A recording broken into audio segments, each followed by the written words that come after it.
শিরিন শারমিন চৌধুরী ভিত্তিক আওয়ামী লীগ না, সাবের হোসেন চৌধুরী ভিত্তিক আওয়ামী লীগ না।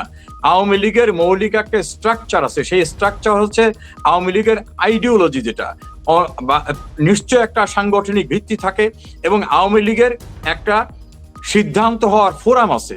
সেই ফোরামের প্রধান শেখ হাসিনা। এখন পর্যন্ত যে কমিটি আছে তারা ডিসাইড করবে। কোনোভাবেই কারো দয়ায় তারেক রহমানের সঙ্গে চুক্তি করে বা অন্য কারোর সঙ্গে অ্যালায়েন্স করে আওয়ামী লীগ ফিরবে, আই ডোন্ট বিলিভ ইট। দলের রাজনৈতিক কর্মকাণ্ড কি আগামী 10 বছর এভাবে অনলাইনে টকশো দিয়ে চলবে নাকি? আমরা অবশ্যই দেশে ফিরে যাবো ইনশাল্লাহ। আমরা অপেক্ষা করছিলাম যে অনির্বাচিত একটি সরকার, সে তার কোনো অ্যাকাউন্টেবিলিটি ছিল না। তার মবের হাতে আমাদের অসংখ্য নেতাকর্মী জেলখানার ভিতরে, জেলখানার বাইরে নির্মম হত্যাকাণ্ডের শিকার হতেন। দেশের চিফ জাস্টিস পর্যন্ত ফিজিক্যাল অ্যাসল্টের ভয়তে সরে যেতে বাধ্য হয়েছেন। এই সিনারিওর একটা চেঞ্জের অপেক্ষায় করছিলাম। যদিও একটা নির্বাচন হয়েছে, অনেক বিতর্ক সেই নির্বাচন নিয়ে আছে, জামাত বলে ইঞ্জিনিয়ারিং হয়েছে, বিএনপি বলে ইঞ্জিনিয়ারিং হয়েছে, তারপরও একটা সরকার আসছে। আমরা প্রত্যাশা করছি যে রাজনৈতিক একটা স্থিতিশীল পরিস্থিতি, জুডিশিয়ারিকে তার মতো কাজ করতে দিতে হবে। তারেক রহমানের সাথে আলোচনা পথ আপনারা খোলা রেখেছেন? দেখুন, আমি আওয়ামী লীগের কেন্দ্রীয় নির্বাহী কমিটির কেউ নই।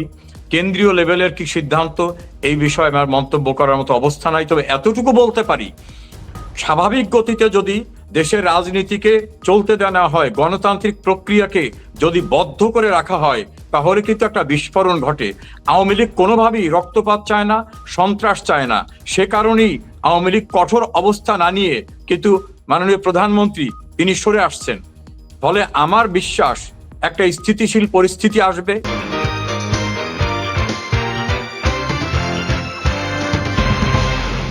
এই নির্দেশনাটি গুছিয়ে আপনার দলের সভানেত্রী কেন স্টেটমেন্ট আকারে দিচ্ছেন না? আপনাদের এর আগে আমরা দেখেছি যে একটা অন্তর্বর্তীকালীন সরকার ছিল, তখন আপনাদের সিদ্ধান্ত গ্রহণে এক ধরনের সময় বাই করার একটা লেজিটিমেট গ্রাউন্ড ছিল। এখন তো একটা নির্বাচিত সরকার এসেছে। এখন কেউ কেউ বলছে যে চুক্তি হয়েছে, তারেক রহমান আপনাদেরকে ফিরিয়ে নিয়ে যাবেন, আপনারা সমর্থন দিয়েছেন বলেই বিএনপি ক্ষমতায় এসেছে। এখন কেউ কেউ আবার এটাও বলছে শিরিন শারমিন চৌধুরীকে বের করে নিয়ে আসাটা হচ্ছে আওয়ামী লীগকে আবার রাজনীতিতে ফিরিয়ে আনার একটা কৌশল মাত্র। শিরিন শারমিনের নামে 6টা মামলা ছিল, 3টা মামলা থেকে উনি অব্যাহতি পেয়েছেন, আর বাকিগুলিতে উনি 3-4 নাম্বার আসামি। এগুলো আস্তে আস্তে, যেমন রিমান্ড চাইছে, রিমান্ড আদালত মঞ্জুর করে নাই। তার মানে হচ্ছে এটা একটা ইঙ্গিত যে শিরিন শারমিন হয়তো আইনগত প্রক্রিয়া মোকাবেলা করেই ছাড়া পেয়ে যাবেন। আলোচনায় আছে আইভি রহমান, আলোচনায় আছে ব্যারিস্টার সুমন, আলোচনায় আছেন সাবির হোসেন চৌধুরী, যারা এই মুহূর্তে বাংলাদেশে রয়েছেন। আপনার কাছে কি মনে হয় যে এটাও একটা আওয়ামী লীগকে ফিরিয়ে আনার একটা কৌশল? No, at all not. কারণ বঙ্গবন্ধু যখন কারাগারে, তখন কিন্তু আওয়ামী লীগের জয়েন্ট সেক্রেটারি হন জীবনে প্রথম, এবং তার জীবনের প্রায় 14 বছরের কাছাকাছি জেলখানায় ছিলেন। শেখ হাসিনার রাজনৈতিক জীবন যদি দেখেন, তারও কিন্তু হয়রানি, ভোগান্তি, মামলা, দেশের বাইরে থাকা নানা রকম প্রতিকূলতা মোকাবেলা করতে হয়েছে। কাজে শিরিন শারমিন চৌধুরী ভিত্তিক আওয়ামী লীগ না, সাবের হোসেন চৌধুরী ভিত্তিক আওয়ামী লীগ না। আওয়ামী লীগের মৌলিক একটা স্ট্রাকচার আছে, সেই স্ট্রাকচার হচ্ছে আওয়ামী লীগের আইডিওলজি, যেটা নিশ্চয় একটা সাংগঠনিক ভিত্তি থাকে এবং আওয়ামী লীগের একটা সিদ্ধান্ত হওয়ার ফোরাম আছে। সেই ফোরামের প্রধান শেখ হাসিনা। এখন পর্যন্ত যে কমিটি আছে তারা ডিসাইড করবে। কোনোভাবেই কারো দয়ায় তারেক রহমানের সঙ্গে চুক্তি করে বা অন্য কারোর সঙ্গে অ্যালায়েন্স করে আওয়ামী লীগ ফিরবে, আই ডোন্ট বিলিভ ইট। কারণ আমি ছাত্র জীবন থেকে 1977 থেকে আমি ছাত্র সংগঠনের সঙ্গে জড়িত। আজকে দেখতে দেখতে 65 বছরে পৌঁছালাম। এ পর্যন্ত আওয়ামী লীগের রাজনীতির সঙ্গে আমি সম্পৃক্ত থেকে কাছের থেকে দেখেছি কারো দয়া দাক্ষিণ্যের উপরে আওয়ামী লীগ গড়ে না, বরং আওয়ামী লীগ থেকে কেউ বেরিয়ে গেলে সে জিরো হয়। সেটা তো বুঝলাম, কিন্তু এখন যেই সরকার দায়িত্ব নিয়েছেন তারেক রহমান প্রধানমন্ত্রী, আগামী 5 বছর তো আসলে আপনি এই সরকার পরিবর্তন করতে পারছেন না আরেকটি নির্বাচনের আগে, তাই না? তো এই 5 বছর কি আপনারা এইভাবেই অনলাইনে টক শোতে অংশগ্রহণ করবেন? আপনাদের আওয়ামী লীগের ফেসবুকে আপনারা টক শোতে যাবেন? নতুন করে আমরা দেখলাম যে বাংলাদেশ সনদ নিয়ে আপনাদের অনেক নেতাকর্মীরা সাইন টাইন করছেন। এই বাংলাদেশ সনদটা আসলে কি? আমার কোনো ধারণা নাই, তবে একটা জিনিস বলি, আওয়ামী লীগের নেতা কর্মীর সংখ্যা বাংলাদেশের মানুষের অর্ধেকের চেয়েও বেশি। আমি যদি ধরে নিই 18 কোটি মানুষ, তাহলে 9 কোটি মানুষ আওয়ামী লীগ করে, আর এর বাইরেও একটা অংশ আছে আওয়ামী লীগ করে না, কিন্তু মুক্তিযুদ্ধের প্রধান সংগঠন হিসাবে আওয়ামী লীগ তারা সমর্থন করে। এই 10-12 কোটি মানুষের ভিতরে আমরা দেশের বাইরে কয়জন, জেলখানায় কয়জন? ফলে 1 কোটি মানুষও তো জেলখানায় এবং বাইরে না, সর্বোচ্চ হতে পারে 2-3-4 লাখ মানুষ। আর সমস্ত মানুষরা বাংলাদেশে আছে এবং প্রত্যেকে এক্সারসাইজ করতেছে। ধরেন আপনি নিষেধাজ্ঞা দিলেন আওয়ামী লীগ করা যাবে না, আমার এক বন্ধু আওয়ামী লীগ করে, আমরা সারাদিন আওয়ামী লীগের কথা বলবো, আমরা নিজেরা আলোচনা করব। আমাকে কি বদ্ধ করা যাবে? আমার কণ্ঠস্বর রুদ্ধ করা যাবে? আমার ভালোবাসার আইডিওলজি রুদ্ধ করা যাবে? এটা যাবে না। সেটি তো করা যাচ্ছে না, সেটি আপনারা করছেনও। এবং আপনাদের সামাজিক যোগাযোগ একইভাবে বিএনপির বর্তমান প্রধানমন্ত্রী তারেক রহমানও এখানে 17 বছর যখন ছিলেন উনি এখান থেকে দল পরিচালনা করেছেন। হ্যাঁ, উনি এখান থেকে অনলাইনে দল পরিচালনা করেছেন। তো ওনাদের একটা স্ট্রাকচার ছিল, পলিটিক্যাল স্ট্রাকচার ছিল। কিন্তু আপনাদের দলটি এখন নিষিদ্ধ। বিএনপি তো নিষিদ্ধ ছিল না বাংলাদেশে। আপনাদের নেতাকর্মীদের লক্ষ লক্ষ বা কোটি কোটি নেতাকর্মীরা তো রাস্তায় নামতে পারছেন না। আপনাদের নামতে না পারলে, রাজনৈতিক কর্মকাণ্ড করতে না পারলে, আমি তো 5 বছর বললাম, তো তারেক রহমান তো বলছেন কমপক্ষে ওনারা 10 বছর থাকবেন। উনি তো আর একসাথে 2 টার্ম থাকবেন, তো আগামী 10 বছর।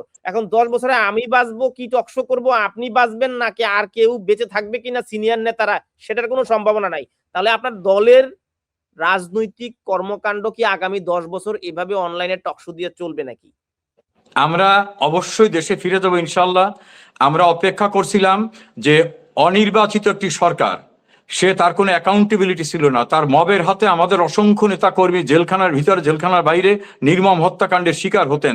দেশের চিফ জাস্টিস পর্যন্ত ফিজিক্যাল অ্যাসল্টের ভয়তে সরে যেতে বাধ্য হয়েছেন। এই সিনারিওর একটা চেঞ্জের অপেক্ষায় করছিলাম। যদিও একটা নির্বাচন হয়েছে, অনেক বিতর্ক সেই নির্বাচন নিয়ে আছে, জামাত বলে ইঞ্জিনিয়ারিং হয়েছে, বিএনপি বলে ইঞ্জিনিয়ারিং হয়েছে, তারপরও একটা সরকার আসছে। আমরা প্রত্যাশা করছি যে রাজনৈতিক একটা স্থিতিশীল পরিস্থিতি, জুডিশিয়ারিকে তার মতো কাজ করতে দিতে হবে। সেই পরিবেশটা আসার জন্য প্রত্যাশা করি। যদি সে পরিবেশ তারা নাও আনে, তাহলে অতীতে সামরিক শাসনকে মোকাবেলা, সেই ভয়ঙ্কর আইয়ুবের সামরিক শাসন, জিয়ার সামরিক শাসন, এরশাদের সামরিক শাসনকেও কিন্তু আওয়ামী লীগ মোকাবেলা করে দাঁড়িয়েছে। প্রয়োজন বোধে যেভাবে লাগে সেইভাবে মোকাবেলা করে আমরা আমাদের সাংবিধানিক অধিকার, আমার যে রাইট, সেই রাইটটাকে ইনশাল্লাহ আমরা এস্টাবলিশ করব। সব ডিসিশন তো আর আমি বলতে পারি না, আমি দলের প্রেসিডিয়াম মেম্বার না। কিভাবে লাগে আপনি বলতেছেন একটা যুদ্ধ অবস্থা তৈরি হবে, আবার যদি একটা জুলাই হয়, আবার যদি একটা আগস্ট হয়, আবার যদি আর একটা অভ্যুত্থান হয়, রক্তপাত হবে। তো আওয়ামী লীগের প্রত্যাবর্তন কি রক্তপাতের মধ্যে হবে নাকি আলোচনার মাধ্যমে হবে? আপনারা কি আলোচনাটি শুরু করবেন কিনা বা করেছেন কিনা? ডোনাল্ড ট্রাম্প আক্রমণ করেছে ইরানে বা ইসরায়েল আক্রমণ করেছে ইরানে, এরা যুদ্ধ করতেছে, শত সহস্র মানুষ মেরে ফেলতেছে, তারপরও পাকিস্তানে গিয়ে আলোচনা করছে, আলোচনা চলছে। কিন্তু আপনাদের পতনের পর আপনারা বিএনপি বা বর্তমান সরকারের সাথে আলোচনায় বসছেন কিনা, এই পরিকল্পনা আছে কিনা, তারেক রহমানের সাথে আলোচনা পথ আপনারা খোলা রেখেছেন কিনা? দেখুন, আমি আওয়ামী লীগের কেন্দ্রীয় নির্বাহী কমিটির কেউ নই। কেন্দ্রীয় লেভেলের কি সিদ্ধান্ত, এই বিষয়ে আমার মন্তব্য করার মতো অবস্থা নাই। তবে এতটুকু বলতে পারি, স্বাভাবিক গতিতে যদি দেশের রাজনীতিকে চলতে দেওয়া হয়, গণতান্ত্রিক প্রক্রিয়াকে যদি বদ্ধ করে রাখা হয়, তাহলে কিন্তু একটা বিস্ফোরণ ঘটে। আওয়ামী লীগ কোনোভাবেই রক্তপাত চায় না, সন্ত্রাস চায় না। সে কারণেই আওয়ামী লীগ কঠোর অবস্থা না নিয়ে কিন্তু মাননীয় প্রধানমন্ত্রী তিনি সরে আসছেন। ফলে আমার বিশ্বাস একটা স্থিতিশীল পরিস্থিতি আসবে। সেই স্থিতিশীল পরিস্থিতি আসতে যদি চরমভাবে বাধা দেওয়া হয়, তাহলে আমি আওয়ামী লীগ না, দেশের মানুষই কিন্তু মুখ ফিরিয়ে নেবে। আর দেশের মানুষ মুখ ফিরিয়ে নিলে কেউ কিন্তু জগদ্দল পাথর হয়ে ক্ষমতায় টিকে থাকতে পারেন না। সেটি তো অবশ্যই, কিন্তু আমরা দেখেছি যে সম্প্রতি ব্রিটেনের একটি বড় ল ফার্ম বাংলাদেশের আইসিটির আদালতে শেখ হাসিনার মামলাকে চ্যালেঞ্জ করে একটি চিঠি লিখেছে।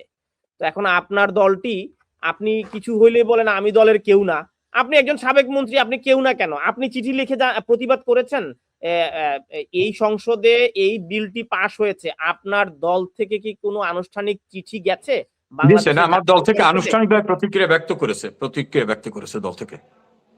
দল থেকে প্রতিক্রিয়া কি চিঠি লিখিত আকারে কি বাংলাদেশের প্রধানমন্ত্রীর কাছে গেছে যে তোমরা এটা কোন প্রধানমন্ত্রীকে দেওয়ার criteria ব্যাপার না, তার বা কাছে আইনমন্ত্রীর না, আমি কাছে sorry, গেছে?